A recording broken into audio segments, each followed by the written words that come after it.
Good afternoon, everyone, and welcome to our last event of the day, the keynote speaker by Dr. Ruha Benjamin. My name is Lisa Poggiali, and I am a AAAS Policy Fellow and an anthropologist, and I work on the Conflict, Peacebuilding, and Governance team in USAID's Africa Bureau. I could not be more thrilled to be introducing our keynote speaker, Ruha Benjamin, to you today. When we were initially brainstorming about potential keynote speakers for this event, we knew that we wanted to invite a scholar who could help us think critically and self-reflectively about our responsibilities as scientists and engineers. And we were also looking for a speaker who could help us to think expansively about what was possible to do to affect positive change in the policy arena. And Ruha Benjamin was an obvious choice. Her work thinks deeply about the ways in which social inequities are built into the technological systems we engage with every day, and it focuses on the power of imagination to spur radical, much-needed change. In the wake of the horrific murder of George Floyd, against the background of the coronavirus pandemic, and the inspiring protests and difficult conversations that have emerged as a result, we've really been grappling as a nation with systemic racism and white supremacy in ways that are long overdue. And there is no more insightful and incisive voice than that of Dr. Ruha Benjamin to help us to continue to think about race and power, specifically the ways in which they are encoded into and thus emerge from scientific and technological systems. Dr. Benjamin is Associate Professor of African American Studies at Princeton University. She is the founder of the Just Data Lab, and she is author of People, Science, Bodies, and Rights on the Stem Cell Frontier, which was published in 2013, as well as Race After Technology, Abolitionist Tools for the New Jim Code, published in 2014, and she has many other publications. Her work investigates the social dimensions of science, medicine, and technology, with a focus on the relationship between innovation and equity, health and justice, knowledge and power. Professor Benjamin is the recipient of numerous awards and fellowships, including from the American Council of Learned Societies, the National Science Foundation, the Institute for Advanced Studies, and the President's Award for Distinguished Teaching at Princeton.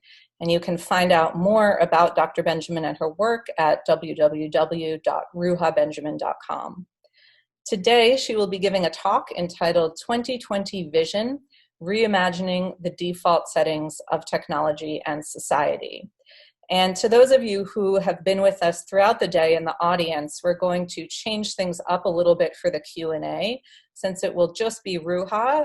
Instead of emailing the questions to the email address we've been giving out, we're going to offer you the opportunity to use the icon to raise your hand, and we can unmute you, and you can feel free to put yourself on video while you're directly asking Ruha a question. So I'll remind you of that again at the close of her talk. But for now, Ruha, I will turn the floor over to you. Wonderful. Thank you so much for that lovely introduction. And thank you, all the conference organizers, everyone who's tuning in. And my apologies for the mix-up this morning.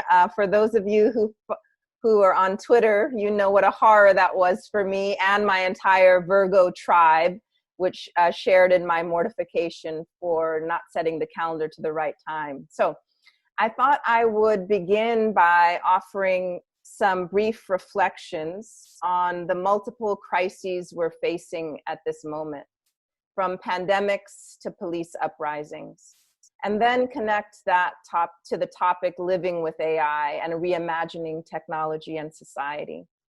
I'll begin with a recent essay by one of my favorite writers and thinkers, Arundhati Roy. The piece is titled "The Pandemic as a Portal," and she writes, "Historically, pandemics have forced humans to break with the past and imagine their world anew. This one is no different. It is a portal, a gateway between one world and the next. We can choose to walk through it, dragging the carcasses of our prejudice and hatred, our avarice, our databanks, and dead ideas with us. Or we can walk through lightly, with little luggage, ready to imagine another world, and ready to fight for it. This image in particular of dragging the carcasses of our prejudice and hatred, our avarice, our data banks and dead ideas has really been sitting with me as I think about the vital role of humanistic inquiry in any process of world building or world shifting. Without a deep and critical engagement with the humanities, social sciences, and more, we'll almost certainly drag outmoded ways of thinking and doing things with us, when what we desperately need are tools to imagine and craft a world that is more livable, more just and joyful for all the planet's inhabitants. To do this, though, I think we have to reckon honestly with what all we've actually been carrying, what we're holding on to, so that we can even begin to let it go. Because otherwise, what is sure to happen is that many dead ideas will be repackaged as new and innovative tech solutions for the problems we face. So speaking of tech solutions, a couple of weeks ago, I was watching a documentary called The Great Hack, which if you haven't seen it, you should. There's this moment when the narrator is explaining the goal of those who use fake news to manipulate the electorate on both sides of the Atlantic during the 2016 election and the Brexit referendum. The aim of these digital disinformation architects is to break society. According to Steve Bannon, for example, it is only when you break it that you can remodel the pieces into your vision of a new society. Their new vision, of course, is nothing new, just more white supremacy, more class warfare, more patriarchy, more imperialism. And to get more, they need to break or continue to break the social contract by deepening divisions and amplifying hierarchies using what might be better termed anti-social media. The point being, there are powerful people and organizations working overtime to undermine the very premise of society, utilizing the very tools of AI and machine learning to further fracture and stratify the body politic. How then should we think about our work in a context when there's a deliberate campaign to break the social? For starters, I think it means thinking about our work beyond a specific set of skills or credentials. I think it entails a keen understanding that many of the policies and structures that govern our lives are working against the social, pushing a corrosive individualism cloaked in the language of freedom. This was true before the pandemic and has only intensified since. In all of our work, we can and should resist this corrosive individualism that infects every area of our lives. We should challenge the distortion of freedom talk, which is, really just the freedom to go to work without sick leave, the freedom to nurse the ailing without protective equipment, the freedom to grow the nation's food with the looming threat of ICE raids, the freedom to be warehoused in prisons with no way to socially distance, the freedom to be stranded in nursing homes with no way to avoid contagion, the freedom not to care as the most vulnerable die off. The aim of this strain of freedom, a freedom from mutual obligation, is to break society, to erode mutuality, to grind down our ability to care for one another, to eat away at any notion of collective good, and to destroy the institutions upon which our society depends. In this context, our work has to engage these broader issues, but at a much more fundamental level, we have to think about how the technologies that we're designing and employing either help erode or bolster that social contract. So now to the main topic. There are two dominant stories that we tell about technology.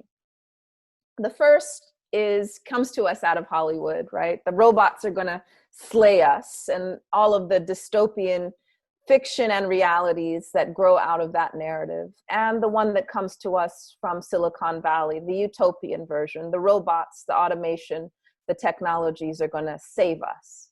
And while they seem like opposing narratives, they share an underlying logic that technology is in the driver's seat, that we're affected by, but that human agency, power, governance has little role to play. And so part of what's been happening in the techlash over the last few years is people have been recouping, resuscitating a third narrative, which is about human agency. It's about governance. It's about collective power and organizing, as I'll come back to towards the end of my comments. And so again, we have to continue to move beyond a techno-determinism that continues to infect our thinking and our field and our investments, and begin to think about all the varieties of this third version in which we pull back the screen and see who are the agents. Right now, there's a small slice of humanity doing much of the designing of our physical and digital structures. And so thinking about what a more democratic or participatory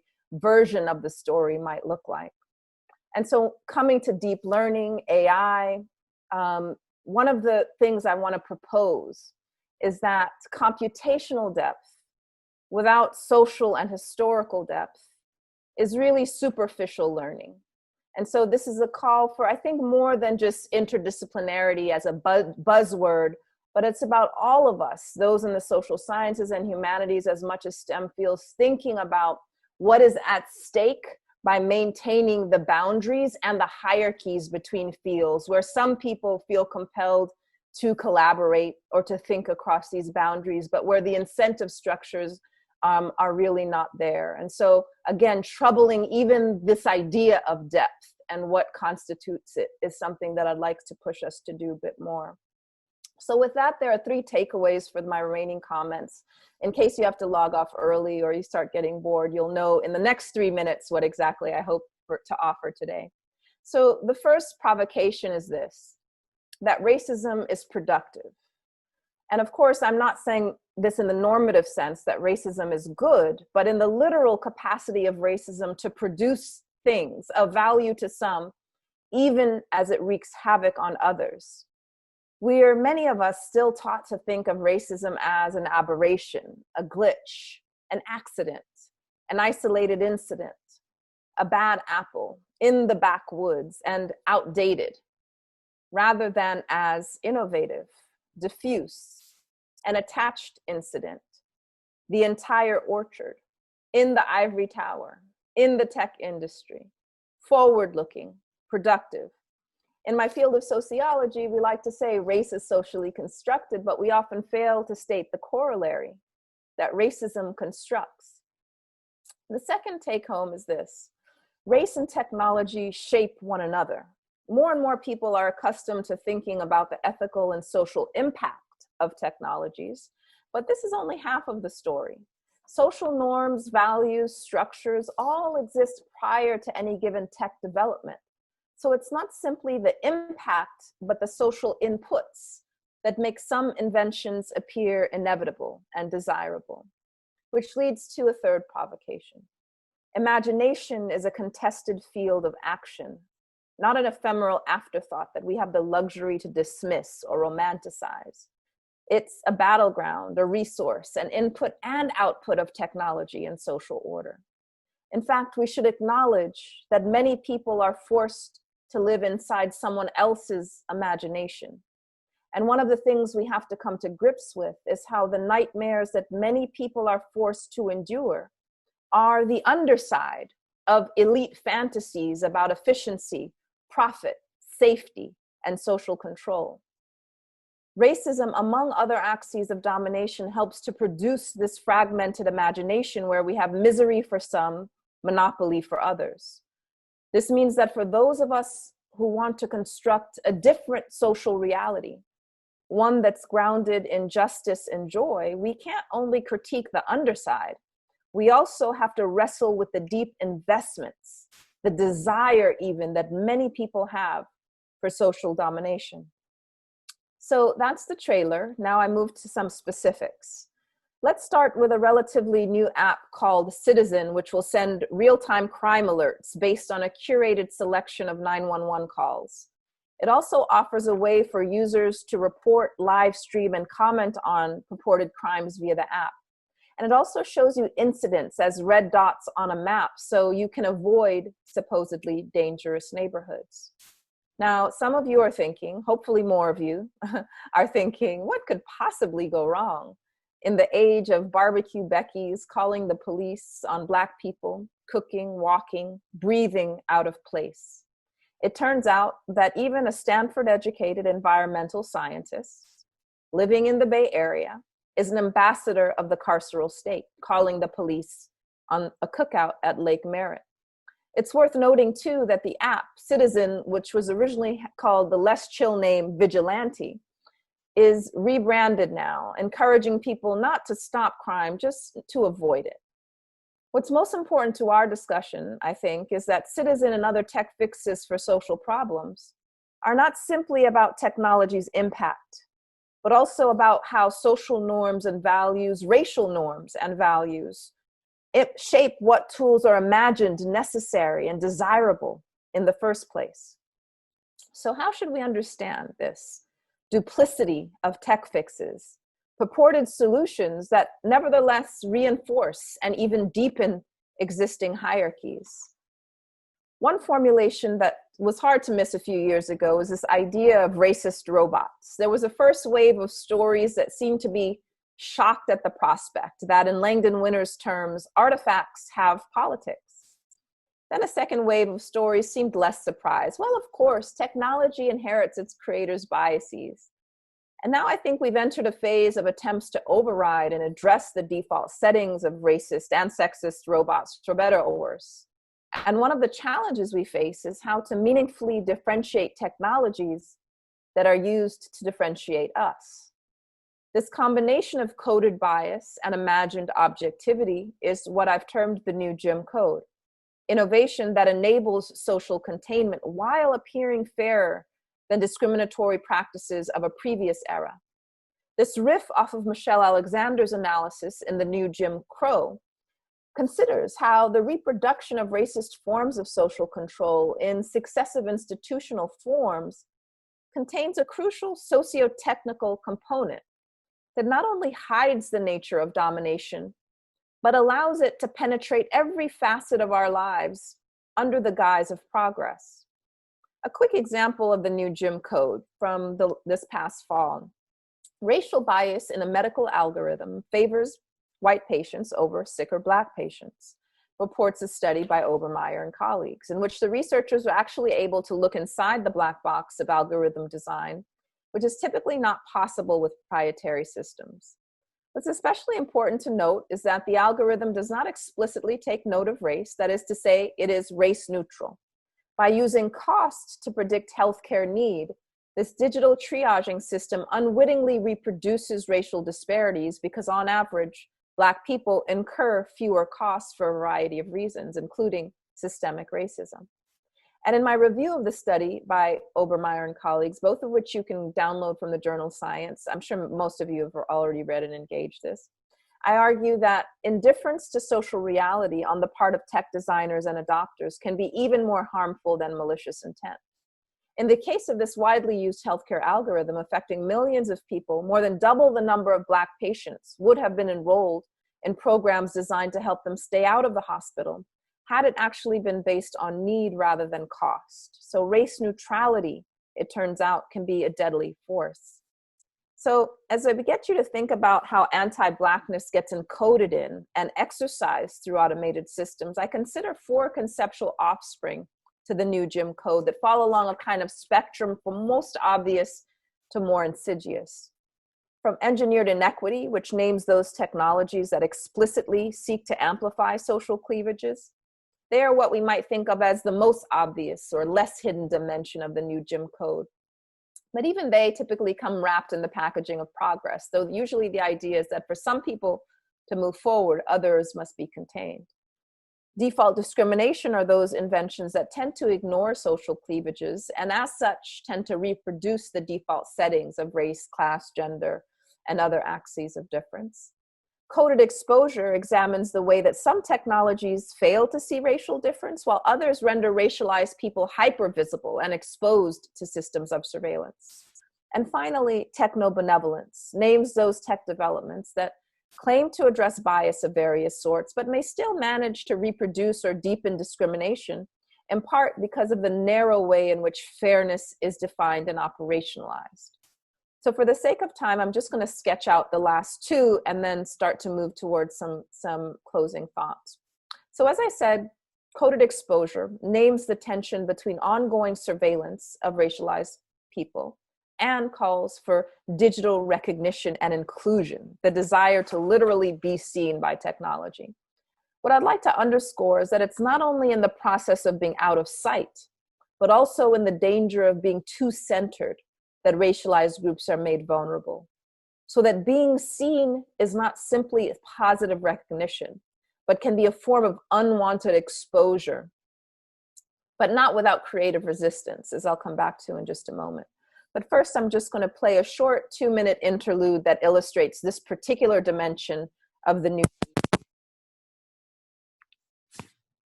Hello? Motion sensors. Motioning. Motioning. Please sense me.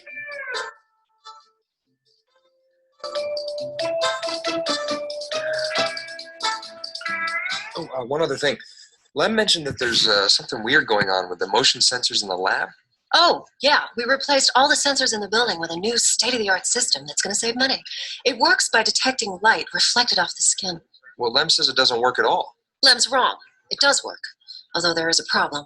It doesn't seem to see black people.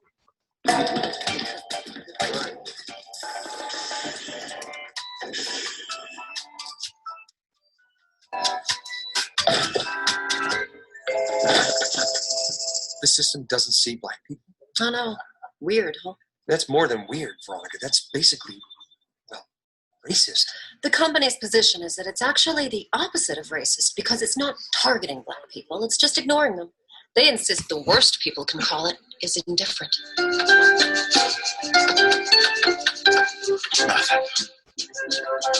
You never should have let that white guy off. We're 8 black men in an elevator. Of course the white guy's gonna get off. Veronica? Oh, God, this looks way too aggressive. No, it's okay. I think I know why you're all here. Well, most of you. I have something prepared. Veronica, you are a terrific boss. Thank you, Lem. I'll take it from here. Let me start by apologizing on behalf of Viridian for this inexcusable situation. I laid into Veronica pretty good. I figured it was my only shot, so I took the gloves off. Wow, that sounds great, Lem. Sounds like you gave the company a really strong message. Oh, yeah. She said they're working 24/7 to make things right.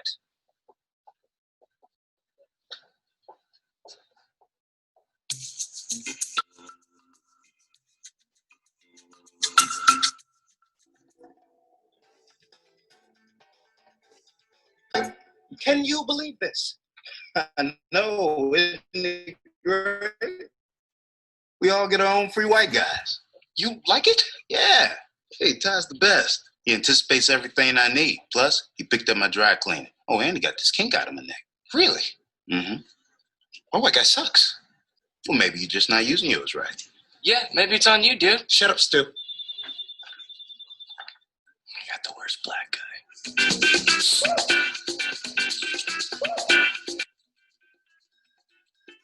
Turned out Lem had also been thinking about the money issue.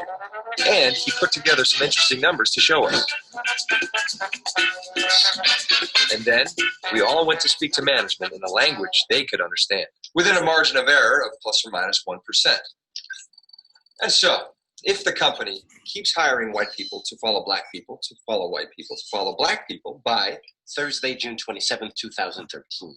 every person on Earth will be working for us.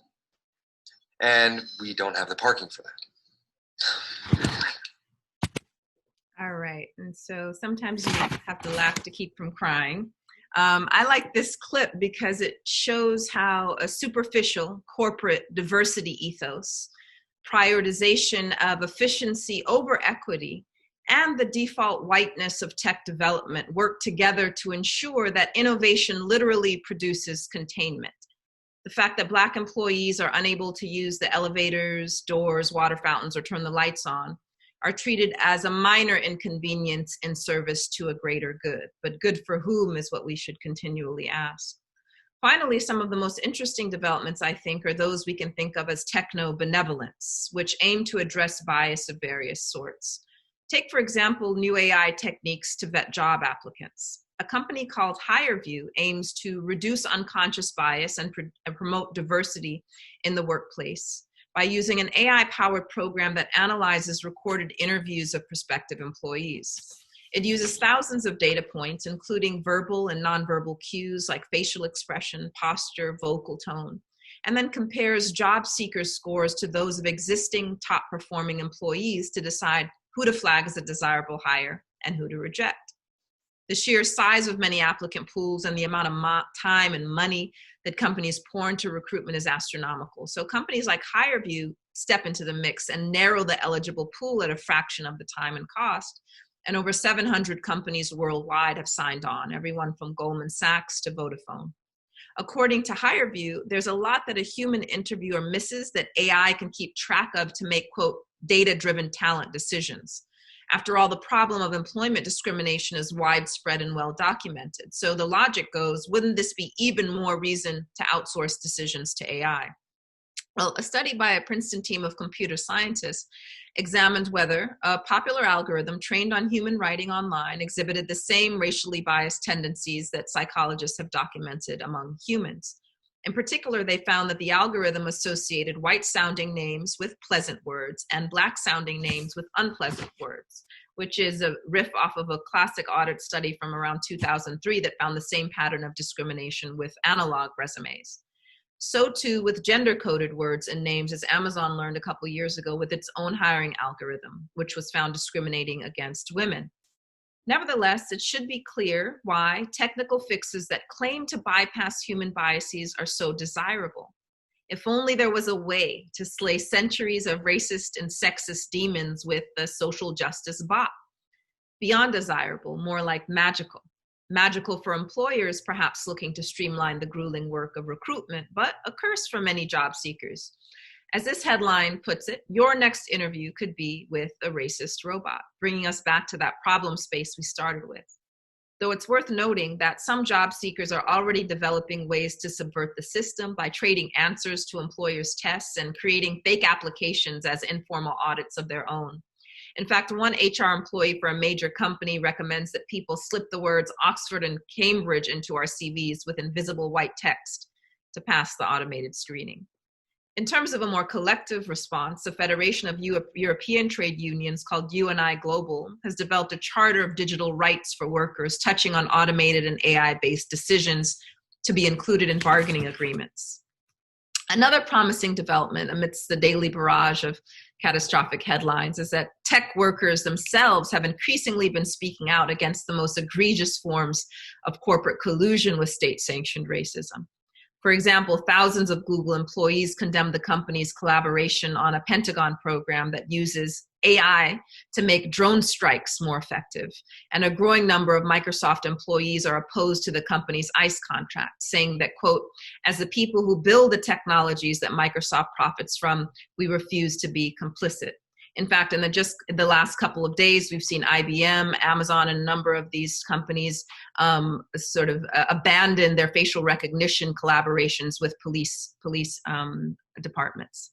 And as this article published by Science for the People reminds us, contrary to popular narratives, organizing among technical workers has a vibrant history, including engineers and technicians in the 60s and 70s, who fought professionalism, reformism, and individualism to contribute to radical labor organizing.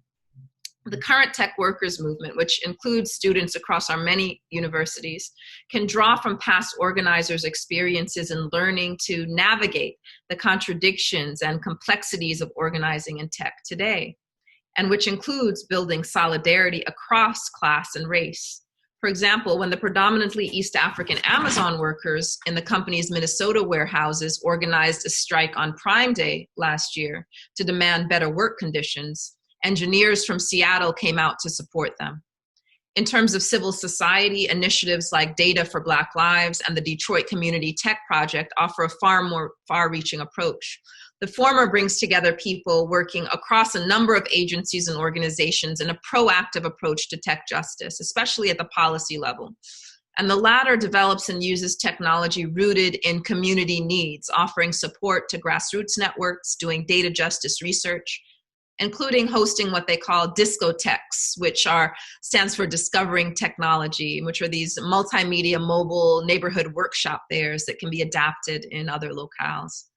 And finally, when it comes to rethinking STEM education as the ground zero for reimagining the relationship between technology and society, there are a number of initiatives I could point to. One concrete resource that you can download, it has to do with our thinking about our pedagogy and our curriculum, this Advancing Racial Literacy in Tech Handbook, which was developed by some wonderful colleagues at the Data and Society Research Institute in New York.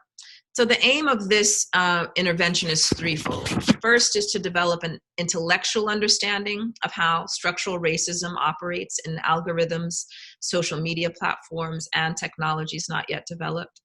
An emotional intelligence concerning how to resolve racially stressful situations within organizations, and a commitment to take action to reduce harms to communities of color. To that end, the late legal and critical race scholar Derek A. Bell encouraged a radical assessment of reality through creative methods and racial reversals, insisting that to see things as they really are, you must imagine them for what they might be, which is why I'm convinced that the arts and humanities have a vital role to play in any conversation about STEM and the broader movement for tech justice. And so one of my favorite examples of what we might term a Bellian racial reversal is this parody project that begins by subverting the anti-Black logics embedded in new high-tech approaches to crime prevention.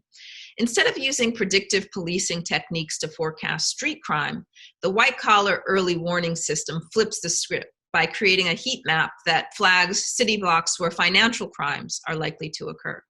The system not only brings the hidden but no less deadly crimes of capitalism into view, but it includes an app that alerts users when they've entered high-risk areas to encourage citizen policing and awareness.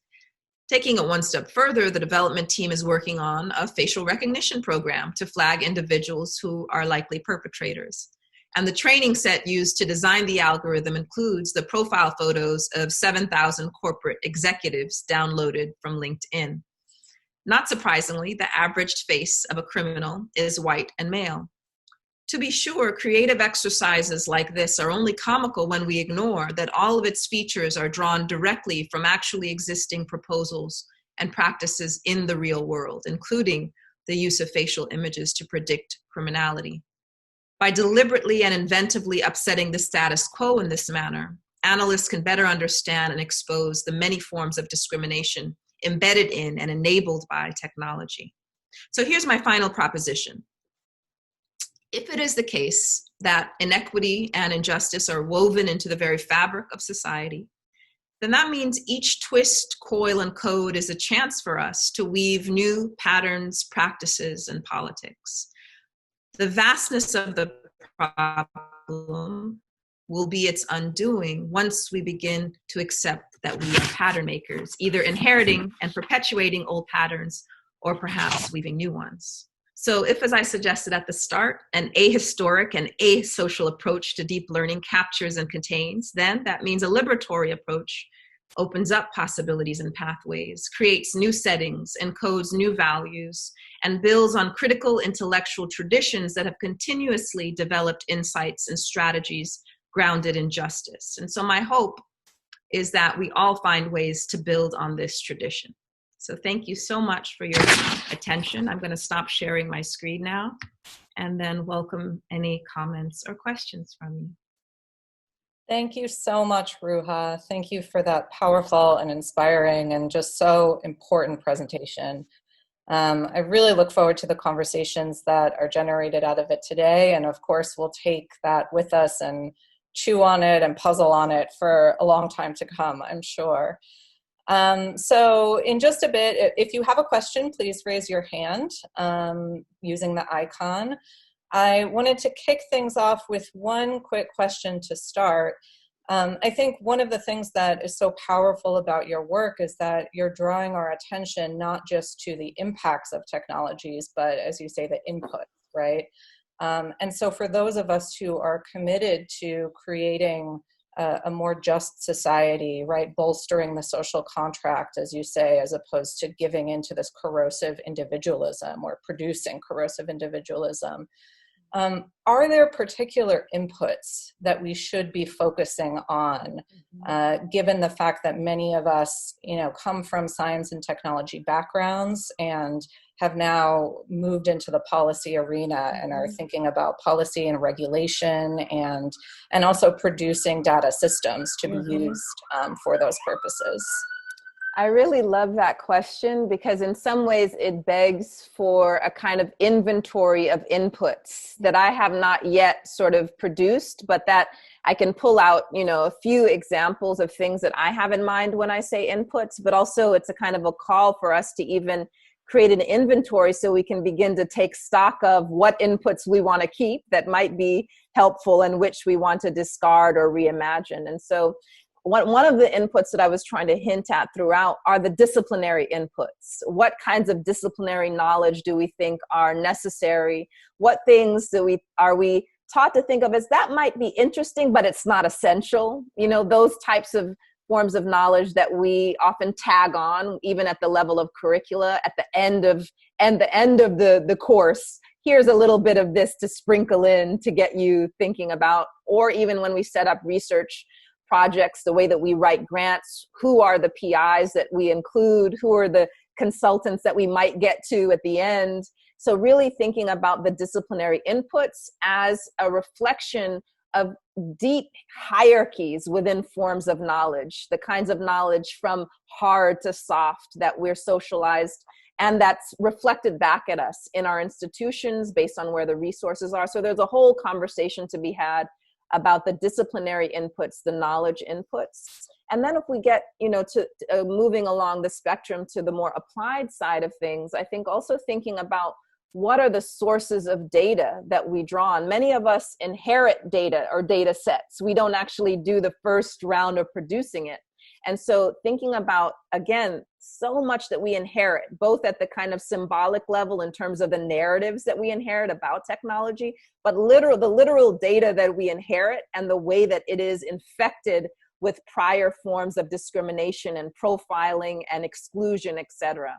And so, my colleagues over at the Data for Black Lives, they have a sort of slogan that seems very provocative, but when you start to dig into it, it's really getting to this idea that we've inherited this big data that is infected with these structures of inequality. And so their slogan is abolish big data. Mm-hmm. And that whole movement is not against data, it's not against technology, but it's getting us to think critically about what it is we're inheriting when we inherit big data, which was originally sold to us as this all-encompassing, of course there are solutions to be had because look at all of this data, not thinking about what has gone onto it. A last kind of input that I want us to get thinking about is, where we point the lens of these technologies, how we define the problem. So I really think about the point where we pose the problem that then technology is supposed to solve.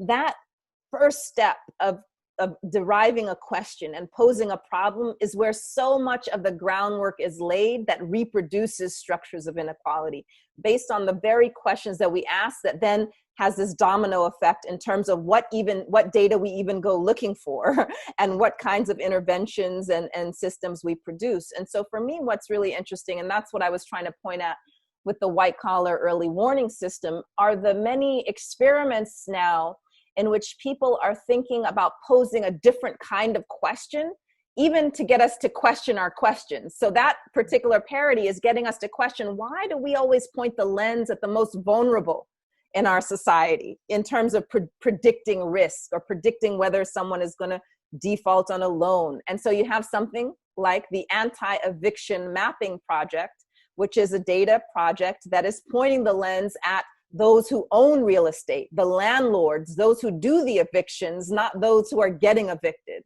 And so that's another way of thinking about the question that we input into the process, really taking care to think about how that has the potential to reproduce the social order in terms of where resources are monopolized, where risk is shouldered. I think of so many of our, our data-driven systems right now, and automated systems, are what I think of as a digital version of drapetomania. For those who are not aware, drapetomania was a psychological condition that was coined by a doctor during slavery, Dr. Samuel Cartwright. It was a condition that he said caused the enslaved to run away, a mental problem that caused them to run away from the plantation. And so in hindsight, we know how fallacious this is. These are people who are trying to survive an unjust system. And so he's going to have them shoulder the burden. They are the ones who are pathological, not the system is sick. Today, we have so many systems and technologies that are a digital form of drapetomania that are pointing in the direction of people who are trying to survive these sick systems rather than those who are producing risk in the first place. Our banking system, our real estate system, our healthcare system. And so if we are going to use these data-driven technologies, we need to point back and look at how doctors and how the healthcare system, how insurance industries produce the problems rather than just pointing it at the patients, or look at banking, look at real estate. And so that's another way of thinking about the input, the questions that we input. Let's use that as a site to begin to subvert the deeply ailing social order that we've inherited. And I think that, it's something that's a low-tech way of actually intervening in this, is to think about the questions that we're then running after and chasing with all of this data. Yeah, that's so valuable. Thank you. And also really valuable to think that we don't have to be scientists and engineers to begin to intervene in some way. No. So I would love to hear from the audience. So I'm going to turn it over to Bree to unmute people's mics and facilitate that. And we apologize in advance if we pronounce anyone's name wrong. Please, if we do, just state your name in the correct way when you come onto the video and the audio. Thank you. Yeah, so I will, Eric, you are at the top of our list and have been waiting. So let me unmute you, and then you can speak and go on video as you'd like, if the technology works, which doesn't always. Eric, does he have to be co-host to do that, or no? He doesn't, but I'm pressing the button and it's refusing to. Are you having any luck, Eric, with, aha, I feel like something happened. No, you went away. Oh no. Okay. Eric, why don't you type your question in the chat? And while you're doing that, we can see if there's another person who we can unmute. And if we can't unmute people, then you can just type your question in the chat and we'll read them off. Yeah, apologies everyone. For some reason, Zoom has been especially finicky about this today. I think there's like a full moon or something. I'm never late. As a fellow Virgo, I was like, I feel this so deeply. There's something in the air. Anyway, I see you, Eric. So you're just muted. That's the only thing.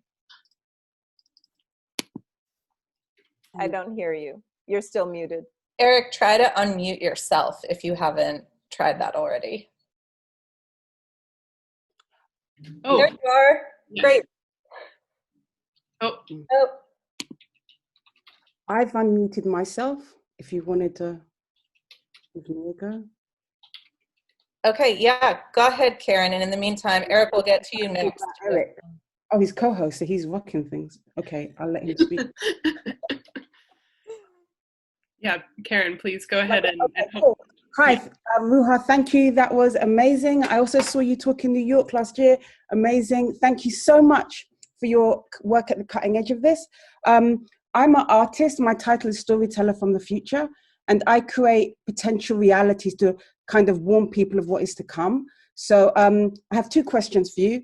One is, my major concern at the moment is that I absolutely agree in terms of defunding the police and like revolution and taking down the system, but I'm really concerned that it's going to be replaced largely or even smallly with an automated bias system. Like if you're going to eradicate some of the police, I know systems going to bring in technological systems which are biased to take the role and be like, hey, it's AI. How can that be biased? You're cool. Yeah. So that's my major concern that I don't really see people talking about. And that to me, you can fight with a biased or racist cop, but you can't really fight with a biased AI. Yeah. And then my other question, choose if you pick one, is that when you spoke in New York, and I think you alluded to it today, is you spoke about the role of creativity or art and the artist. So if you could expand upon that as well. If I haven't got time for both, you can just pick one. Absolutely. Well, the first one's on the tip of my I mean, the second one to me is just, if it should just flow into a huge conversation. There's so much to be said about imagination, the arts, humanities, as central to this. But I'll pick on the first one just because it's been on my mind in the calls to defund and abolish policing in prisons, is that there's a whole ready and waiting alternative that we actually have. There's precedent to show very close to where I live here in New Jersey, Camden, New Jersey, got rid of, You're there. Yeah, I'm there. For some reason, my screen went away.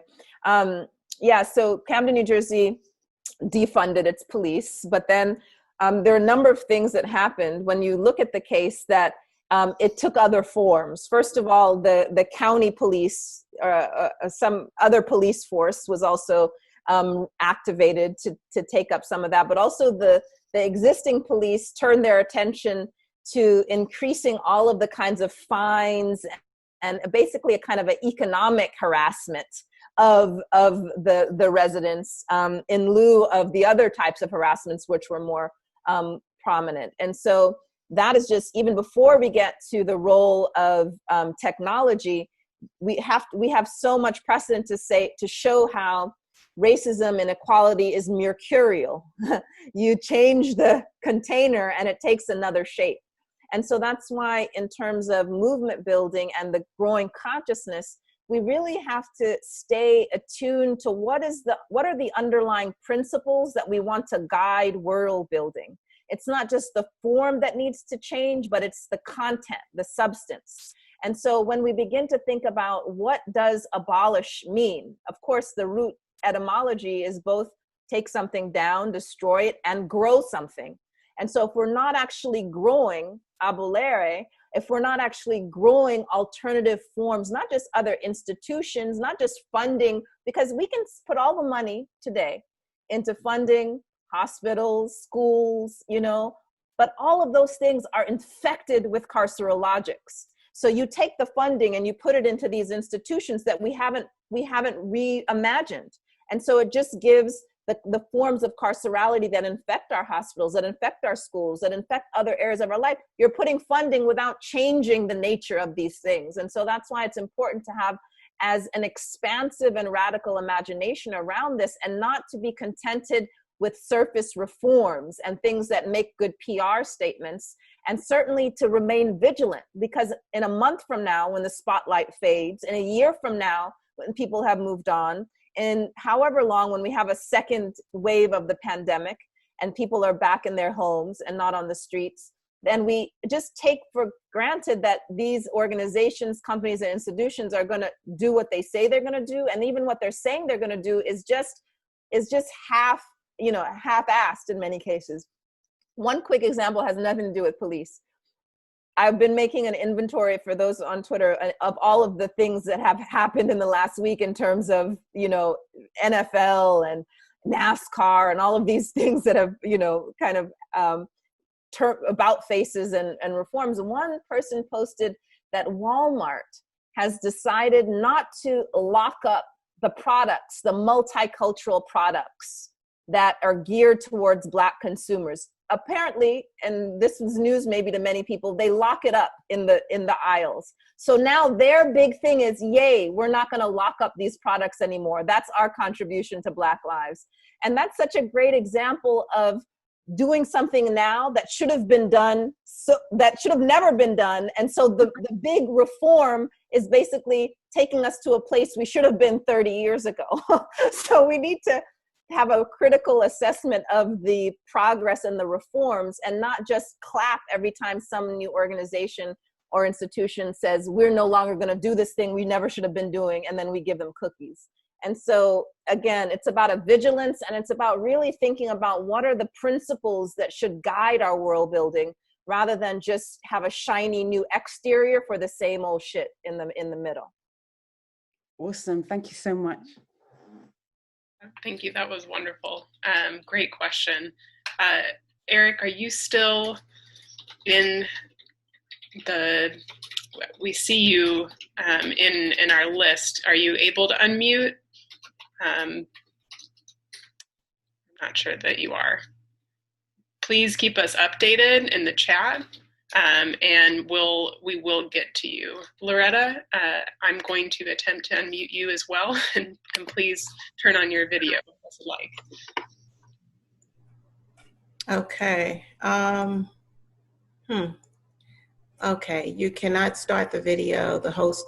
Okay, Okay, good. Thank you so much. First of all, I just want to thank Ruha. That was like so beautiful. My name is Dr. Loretta Cheeks, based in Arizona. My question to you, I'm a computer scientist, Ph.D., but have been working in AI for actually since the 90s. And my question to you is regarding our culture, our current culture, to just understand what AI is. So for the last 2 years, I've been giving presentations how AI is shaping our world. And I'm particularly interested in how AI is going to impact primarily Black communities. I'm not going to say urban communities because I'm from the country, and so that would leave me out. Yeah.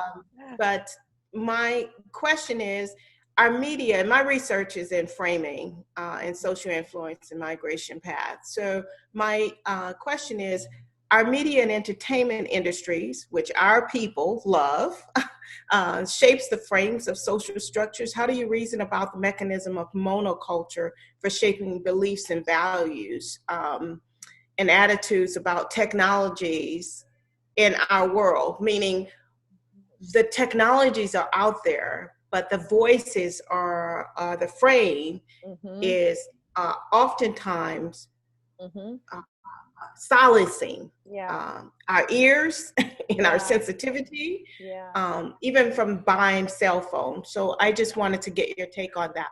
Yeah, no, thank you. And if I understand the question, in part, it's a question about who is behind the screen, who is shaping the narratives, and the monoculture referring to, again, that kind of small slice of humanity that is, whose imaginations we're living inside of, because they have created the modes in which we communicate. And so, I think, one way that I begin to think about this, and it's a huge sort of terrain for us to think through, is the importance, but the limits of diversifying that culture, or diversifying who's behind the screen. So diversity as important, but also not just limited in terms of the scope of what we should be going for, but also diversity we can plateau at aiming for diversity and not continuing to press for a more fundamental rethinking of the relationship between technology and society. One particular example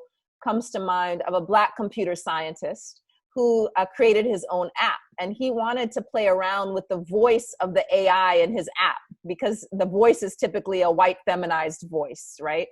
Culturally speaking. And so he said, what if I want my app to sound more like me?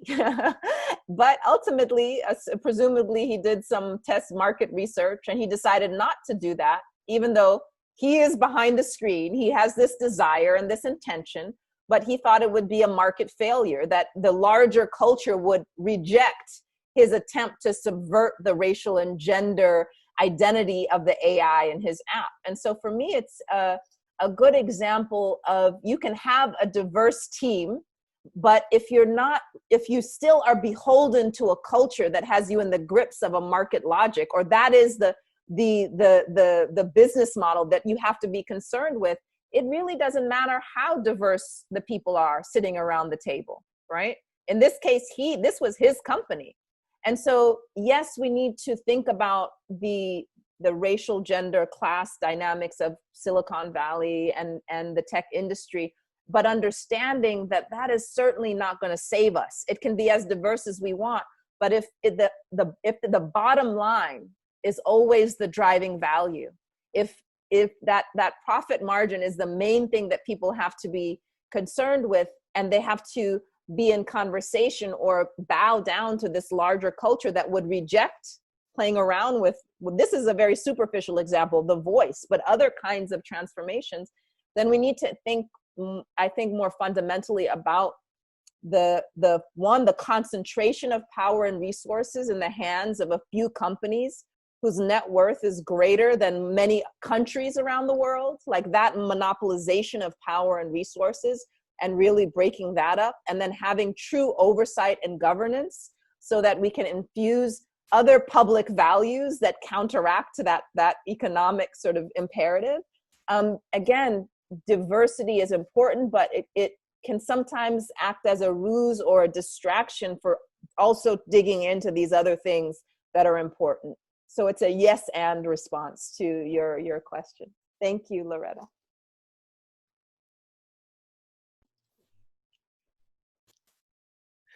Are you, sorry, Loretta. Oh, I just said thank you so much. I appreciate it. Thank you. I want to check back in with Eric. I see that you're still on. Are you, any updates on your ability? Yeah. We can't hear you. I think if you take out your headphones, I bet we could hear you. If you unplug the headphones from the computer, maybe. Yeah. And just talk into the computer. Because I think your audio settings are such that maybe unplug your earphones. Yeah, just take it completely out of your computer so we can hear you through your computer. Hopefully. Yeah, pull them out. Mm-hmm. Yeah. Oh, I thought so. You pulled them out and it still is not working. Oh, shoot. What a bummer.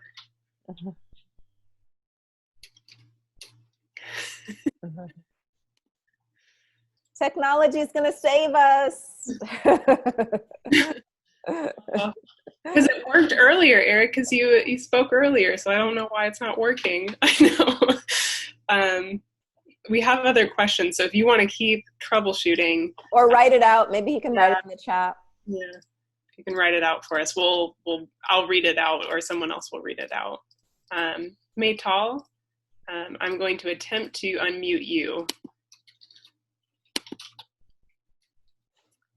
And if you would like, please go on video. I think you should be unmuted now. Yes, thank you very much. It was a very inspiring talk. I really appreciate it. Actually, one of the attendants pointed out this conference to me, and I sort of jumped in, and I'm delighted to spend my day with you guys. So a quick question. One of your messages is that, you know, fundamentally people have to be a lot more thoughtful than just following some, you know, this is how to do this in general, right? So look at a particular situation, think about the principles, what is it that we're trying to achieve, and be very thoughtful, which is something I totally with you, experiencing this through our diversity and inclusion efforts. I see this all the time. But what frustrates me is that, how do you scale this? You know, if we have to rely now on every, you know, you had this framework where you say on every point and every place, people have to be very thoughtful, and then do it in a meaningful way.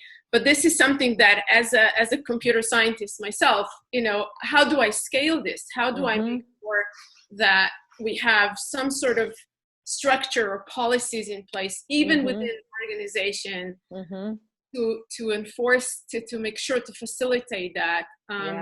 Because to a large extent, you know, it is sort of a cultural change that maybe has to happen. It takes so long, and I'm somewhat impatient. So I'm Yeah, I mean, it's a great question. And so I have, I have a lot of thoughts around it. I mean, in some ways, I think the question of scales is sometimes it can jump the gun. I understand like the urgency, but also keeping in mind that that's one of the animating forces within tech development that makes it hard to raise these questions, is that the speed of development makes it so that a conversation like this is slowing things down, right? And so it gets on people's nerves. It's like we want to beat our competitor.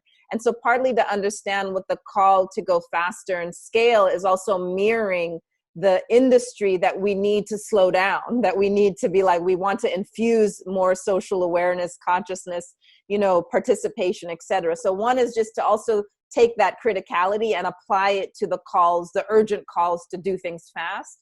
Because sometimes scale, it jumps the gun, because even at a small local level in our own departments or institutions or within our own professional societies, we haven't even fully sort of articulated and manifested these great values that we want to scale. Meaning we talk about it in the abstract and we want it to be everywhere, but we haven't even experimented and tried to hone it at a local level. And so right now I'm reading a book and writing about like this relationship between the small and the large, like how we're going to be at the macro level is how we are at the micro level, right? And so we need to actually invest in manifesting, expressing these values at a much smaller scale, and not discounting it as merely this. It's only in my department, or it's only in this professional society, because that honing that at the smaller level, I think it can do a lot of things. But in one thing, it can attract greater attention. It can attract people who then have a model to work on for it to be able to spread. But we need to experiment in a small level to create these models so that people can replicate it. One organization I'll point to that really inspires me is White Coats for Black Lives among medical students, right? And so here are people who might be, initially it started out maybe a handful of students at different medical schools, and they found each other because there was not a critical mass at their own institution, but they found each other across the country, created this momentum around White Coats for Black Lives. And this took shape really in the last wave of social protest in the 2014-15 Michael Brown uprisings. And they began to push their institutions and a whole host of issues, not just from the pedagogy to the who was on the faculty to how they were being trained, and basically saying, we don't feel equipped to go out here as healthcare practitioners because we're not getting what we need in our own training. And so you can think about how this could be a model for thinking about what needs to happen in computer science, what needs to happen in other kind of STEM fields. And they do a lot of great things, but one of the concrete things that they do is they issue report cards on medical schools. They're like, you're not going to grade me, we're going to grade you on a whole host of issues that they think are imperative to be part of their training. And so that when now students are going up to think about where they want to go to school, they can see, okay, this medical school is C- when it comes to faculty diversity. This school is B+ when it comes to infusing systemic racism in the curriculum and training us to understand structural competency, right? All of these things. And so again, like, I think the take home is that let's not jump to the large scale when we haven't created good models for how to begin to transform even things at a small local level, and invest our energies there, and the scale will come. We can build that over time. Great. Thank you so much for that question. Eric, Tarek, we also will get your question. Thank you everyone for being patient. I know we're going a little over time, but we'd love to get these last questions in. Eric is unmuted. Can we hear you? Can you hear me? Yes, we can. Oh, It's good that you have a good voice, because we waited a long time to hear it. So well, let's hope let's hope I have a good question. So first of all, I just wanted to say, have your book. Yay! Thank you. Advertisement. This is great. I've actually read it, so you can see the earmarks. Thank you. Thank but, you. my question is, so I'm a PhD student at Georgia Tech. I'm finishing my PhD in digital media, so we're like humanities and technology, and I'm starting a postdoc at NYU. Congratulations. In Brooklyn in September. And some of the research I wanted to do there is involving understanding public participation methods in AI. So I really liked in the talk how you were pointing to human agency and governance. And part of that, at least when it comes to existing the way our government currently exists, to some extent, we have methods for people to give comment and to participate in decision making. So if a planner is trying to, change the way this neighborhood looks, or we want to insert a bridge here, or we're introducing some new city ordinance, right? There is a set standard practices that public officials can use to actually invite people in to have input on those decision-making processes. And some of those are obviously actually not robust now, and they're problematic in very many different ways, but at least they're there. So so I wanted to ask you if you have seen anything sort of compelling in that area. And I know that in the talk you pointed out two. It was this, I'm trying to go back to my notes, the Detroit Community Technology Project. So I assume there's some stuff like that going on there. Yes. And maybe within Data for Black Lives, but if you can just speak on that broadly, and then specifically, where are we at when it comes to participation? Yeah, I mean, I really love that question because, one, it's pointing to the fact that even though obviously much of what goes under the umbrella of participation is more like staging participation, actually not enacting it, but creating the sort of stage for it. And you have like your little 3 minutes to testify, and it may or may not be taken into consideration. So, but even in that staging, there's at least an awareness that it should exist, right? Whereas in many fields, decisions are made behind closed doors without even an attempted gesture that it's necessary. So I love that that's your research focus and looking for existing models. And again, you're going to find different types, and the ones that I pointed to, Data for Black Lives, the Detroit Community Tech Project has what they call digital stewards. And so again, it's thinking about stewardship, that not every single one of us with every single decision is going to be able to have an input, but there should be people responsible for engaging the community and voicing the concerns, the interests, to stand in and feel responsible and beholden first to, different communities, especially those who have been and are likely to be harmed by various technologies. So there's a whole model of stewardship. And on the more sort of politicized and social movement end of things, you should look at how the LAPD Stop LAPD Spying Coalition, how their community engagement and participatory mechanisms, how that has evolved over the last few years.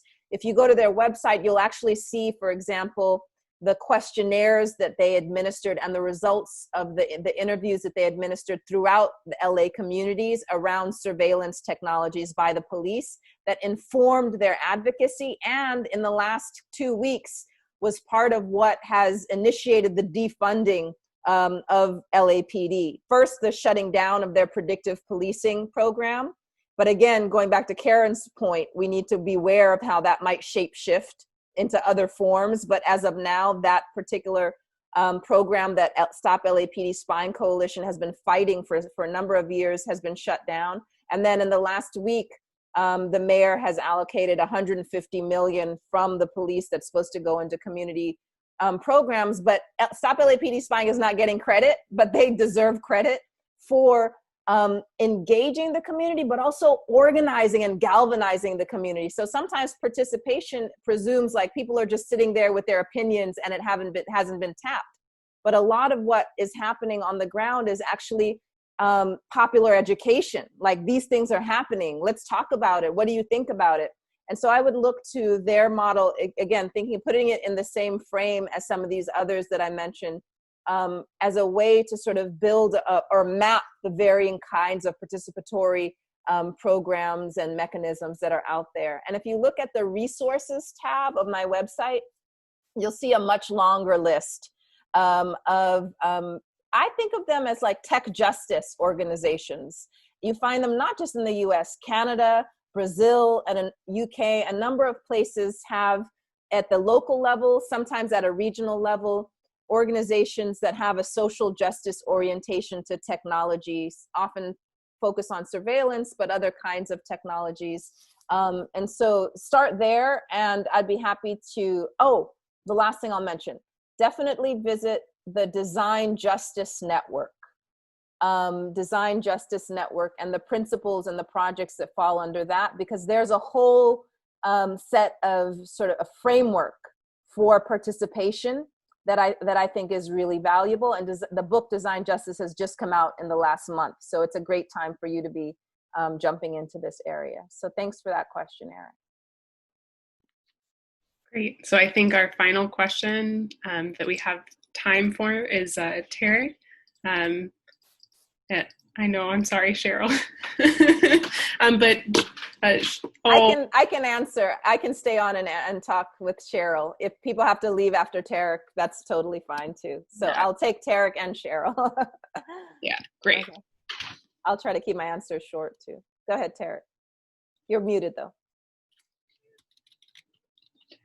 That might be my fault, Tarek. I'm trying to find you. Well, I guess, okay.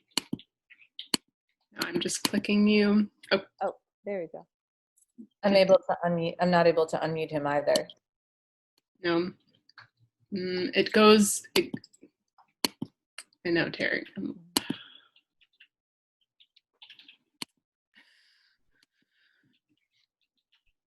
It will go for just a second. I don't know. Okay.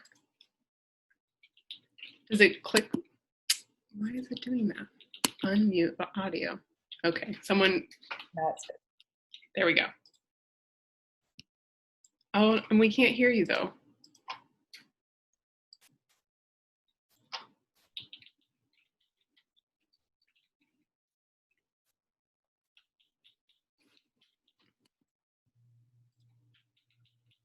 Try again. I think you have co-host abilities now, Tarek, or no, we cannot.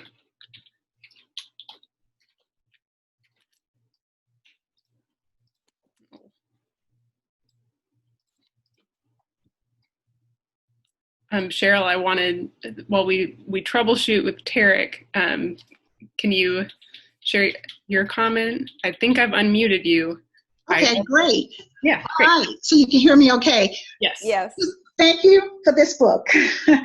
I used it in my class, Politics and Ethics of Algorithms, and the students really enjoyed it. It's one I created.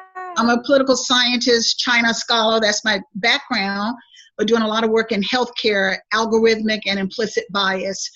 And this allowed my students to feel that they could come from any discipline and have a seat at the table and make a contribution. So your mission has been accomplished. That's my mission. What's your next project? Oh, I know you have just a few minutes, but briefly. Yeah, so I was planning to catch my breath, and then there was a pandemic and a social uprising. So I'm writing a book tentatively titled Viral Justice, Pandemics, Policing, and Portals, that's looking at the relationship between slow and swift violence, situating the twin crises of the pandemics and police violence in the longer history and broader context, and infusing a bit of memoir and personal social commentary in there. And so I've just committed myself to this. And so that's what I'm working on over the summer, along with mentoring a group of 42 undergrad students in something called the Pandemic Portal, a research project focused on the relationship between racism and COVID. Because I've decided that We just need to expand the number of people and scholars that can have these conversations. Every day I've been kind of complaining on Twitter. There's a whole list of requests, and I said I need to create an army of students and people to do this work. So I'm both doing the research and the mentoring and then writing this book over the summer. Thank you. Excellent. Well, maybe later we'll get you at UNC Charlotte. I would love to. But we'll look forward to it. Thank you so much. I would love to. And thank you for telling me about your students. That made my day. Thank you. Oh, yes. And thanks to NSF for hosting this. Thank you. Awesome. All right. Great. Eric. Yeah. Can we get you? No? No? It must be. It's unmuted, definitely. So I don't know.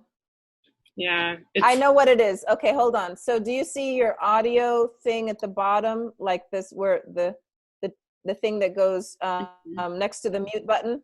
Click that and see what what is it? Does it say built-in microphone, same as system? What is it? If it says headphones and you don't have headphones, then that's partly no. Select microphone, same as system. Does it say same as system? Same as system, same as system. Mine, I don't know if this helps at all, Tarek. Mine is built-in microphone right now and built-in output. I don't know if that helps. No. All right. Email me. Yeah. All right. Yeah, well, thank you so much, everyone, especially Ruha, for your wonderful talk and question and answer session. That was just really, really great. Lisa, did you have closing thoughts at all? I think just thanks, as you just said. I think this has been so wonderful. And like I said, I mean, we'll be thinking about these things for a long time and planning to read your book collectively. So thank you. Thank you. I would love to rejoin you for some kind of conversation around the book. As long as no one mentions that I was late this morning, I'll be your friend forever. We were initially thinking this would be a great way to start out, to set the stage for today, but it actually worked out really wonderful. Okay. So no problem at all. And thank you. Thank you so much. And thank you, guys. I love this community. Take care. Have a great day. Thank you. So turn it back to Bree to close us out. So the main things that I wanted to mention, I saw there was a question in the chat. Who sponsored this? This is the AAAS. This is the American Association for the Advancement of Science, the Science and Technology Policy Fellowship Program specifically. We are all fellows placed throughout the federal government. I would like to invite my amazing planning and organizing team to turn on your videos if you would like. You do not have to. But if you would like, please do. And for folks, I know you're going to have to hop off pretty soon.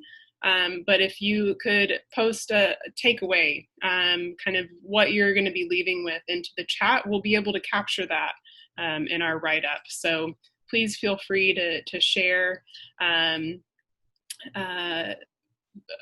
whatever you'll be taking away from you, but taking away with you from the symposium. But now I just want to do a couple of thank yous, of course, to our wonderful keynote, Dr. Ruha Benjamin, all of our amazing panelists for the healthcare, the workforce and development and hiring panel, the agriculture panel, criminal justice panel, and the public policy panel. We had a lot of really great conversation and questions. So I also want to thank everyone who attended. I know we're slowly losing people as your days go on, but thank you all so much for your great questions and attendance, and we really appreciate it. But I also want to give an enormous shout out to these wonderful people that you see at the top of your screen. This has been a lot of work, so we were panel co-chairs, we were scribes, we were logistics teams trying to figure out Zoom, we were doing all the social media, it's just taken a lot of work. So Jennifer, Gina, Shadi, Maria, Wynn, Lisa, Salah, Peggy, Michelle, Goldie, Laura, Elkindi, as well as Natalie for some help with the beginnings of this symposium draft and the proposal, as well as AAAS, but especially the planning team. Y'all have been a pleasure to work with, and this has been just great. It went great, and I'm feeling really excited about things that will continue on, like as Dr. Benjamin mentioned, maybe a book club, which sounds great. Any other closing thoughts, folks? Yeah, if you'd like to, please share kind of final thoughts in the chat. We are saving chats, so we will be able to share some of our findings from the symposium at that point. So thank you all. We'll leave it open for a little bit longer as you finish typing, but thank you. It's been great. So have a wonderful rest of your Thursdays.